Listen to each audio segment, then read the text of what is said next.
ஐந்து கரத்தோனை போற்றி, ஆணை முகத்தானை போற்றி, மூஷிக வாகனனை போற்றி, மூலப்பரம்பொருளை போற்றி, சித்தி புத்தி விநாயக பெருமானை போற்றி. குருவே சரணம். இணையதள இணையங்களுக்கு வணக்கம். இது 2025 குரு பயிற்சிக்கான பலன்கள். விருச்சிக ராசிக்கு குரு பயிற்சி எப்படி இருக்க போகுது அப்படிங்கிறத பார்க்கலாம். வர மே மாதம் 15ஆம் தேதி குரு ரிஷபராசிலேருந்து பயிற்சி ஆகி மிதுனத்துக்கு போகிறாரு. இது விருச்சிக ராசிக்கு எப்படி இருக்க போகுது அப்படிங்கிற மாதிரியான ஒரு விஷயம், ஒரு வியூ எப்படி இருக்கும் அப்படிங்கிறத பார்க்கலாம். இது வரைக்கும் உங்களோட ராசியை தனது 7ஆம் பார்வையாக பார்த்துட்டு இருந்தார். பல நன்மைகளை தந்துட்டு இருந்தவர் கொஞ்சம் மாறி 8ஆம் வீட்டுக்கு போகிறார். 8ஆம் வீட்டுக்கு குரு போனாக்கா மாட்டிக்கிச்சு அப்படிங்கிற மாதிரியான ஒரு அமைப்பு. நமக்கு நல்லது இனிமேல் நடக்காதா அப்படின்னா, எப்பவுமே குரு இருக்கிற இடத்த விட பார்க்குற இடத்துக்கு சிறப்பு அதிகம் அப்படிங்கிறது தான் இதில் கவனிக்க வேண்டிய ஒரு விஷயம்.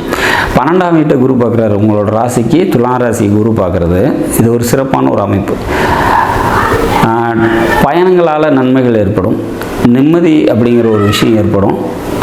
மெடிக்கல் எக்ஸ்பென்சிவ் இருக்குது அப்படின்னா அதெல்லாம் கொஞ்சம் கட்டுப்படும் அப்படிங்கிற மாதிரியான ஒரு அமைப்பு.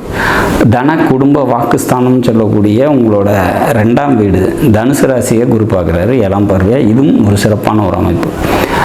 குடும்பத்தில் சண்டை சச்சரவுகள் இருந்தாலும் அதையெல்லாம் இந்த குரு பார்வை கண்ட்ரோல் பண்ணி வைக்கும். பொருளாதாரம் நல்லபடியாக இருக்கும் அப்படிங்கிற மாதிரியான ஒரு அமைப்பு. மொத்தத்தில் குடும்பத்தில் அமைதி நிலவும் அப்படிங்கிற மாதிரியான ஒரு அமைப்பு. பேச்சினால் நன்மைகள் ஏற்படக்கூடிய ஒரு விதத்தில் இந்த வருஷம் இருக்கும் அப்படிங்கிற மாதிரியான ஒரு விஷயம். 8ல் குரு போகும்போது என்னன்னா, குடுக்கல் வாங்கல் சம்மந்தப்பட்ட விஷயங்கள்லாம் கொஞ்சம் தொய்வடையும். இன்னொன்று என்னென்னா, நம்ம ஒரு இடம் வைக்கணும்னு வெயிட் பண்ணிகிட்ருக்கோம், இல்லை ஒரு பெரிய பணத்துக்காக காத்திருக்கோம் அப்படின்னா அது இந்த காத்திருப்பு இன்னும் கொஞ்சம் நீட்டிக்கும் அப்படிங்கிற மாதிரியான ஒரு விஷயம். அதை மட்டும் நம்ம புரிஞ்சுக்கணும். இப்போ கல்யாணம் பண்ணோம், அதுக்கு ஒரு பணத்தை எதிர்பார்த்து காத்திருக்கோம். ஒரு இடம் வைக்கிறோம், இந்த இடம் வைத்தா ஒரு காசு வரும் அப்படிங்கிறதுக்காக காத்திருக்கிறோம் அப்படின்னா, இல்லை யார்கிட்டையாவது நம்ம பணம் கொடுத்துருக்குறோம், அந்த பணம் திரும்ப வரும் அப்படின்னு காத்திருக்கிறோம் அப்படின்னா அந்த காத்திருப்பு நீடிக்கும், இன்னும் கொஞ்சம் லேட் ஆகும் அப்படிங்கிறத மட்டும் நம்ம புரிஞ்சுக்கணும். கோட்சாரத்தில் உங்களோட ராசிக்கு 8ல் குரு போகிறதுனால இந்த ஒரு பணம் கொடுக்கல் வாங்கல் விஷயம் மட்டும் கொஞ்சம் தொய்வடையும் அப்படிங்கிறது மட்டும் நம்ம தெரிஞ்சுக்கலாம். முழு பணம் கைக்கு சேர்றதுக்கு கொஞ்சம் தாமதம் அடைகிறதுக்கான வாய்ப்புகள் உண்டு. எல்லாருக்கும் அது நடக்கணுங்கிறதில்ல, பொதுப்படையாக.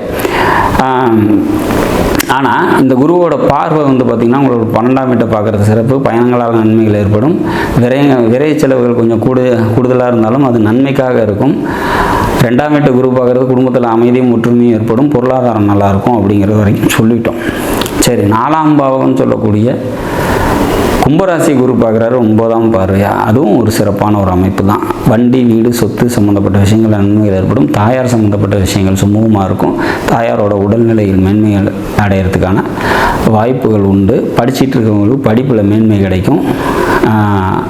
அரசாங்கம் சம்மந்தப்பட்ட அனுகூலங்கள் கிடைக்கிறதுக்கான வாய்ப்புகள் உண்டு அப்படிங்கிற மாதிரியான ஒரு அமைப்பு. மொத்தத்தில் விருச்சிக ராசியை பொறுத்த வரைக்கும் இது வரைக்கும் 7ஆம் பாவத்திலிருந்து பல நன்மைகளை தந்துட்டு இருந்த குரு மறைவிடத்துக்கு போனாலும் தனது பார்வையின் மூலம் 12ஆம் வீட்டையும் 2ஆம் வீட்டையும் 4ஆம் வீட்டையும் பார்க்கறது மிக சிறப்பான ஒரு அமைப்பு. இந்த பாவங்கள் ரீதியான நன்மைகள் நிச்சயமாக உங்களுக்கு ஏற்படும். அதன் மூலம் நன்மைகள் ஏற்படுறதுக்கான வாய்ப்புகள் உண்டு. பணம் கொடுக்கல் வாங்கல் விஷயத்தில் மட்டும் கொஞ்சம் கூடுதல் கவனத்தோடு இருந்துக்கிறது சிறப்பு. மற்றபடி விருச்சிக ராசியை பொறுத்த வரைக்கும் தனது பார்வையின் மூலம் குரு நன்மைகளை தருவாருங்கிறத மாற்று கருத்து இல்லை.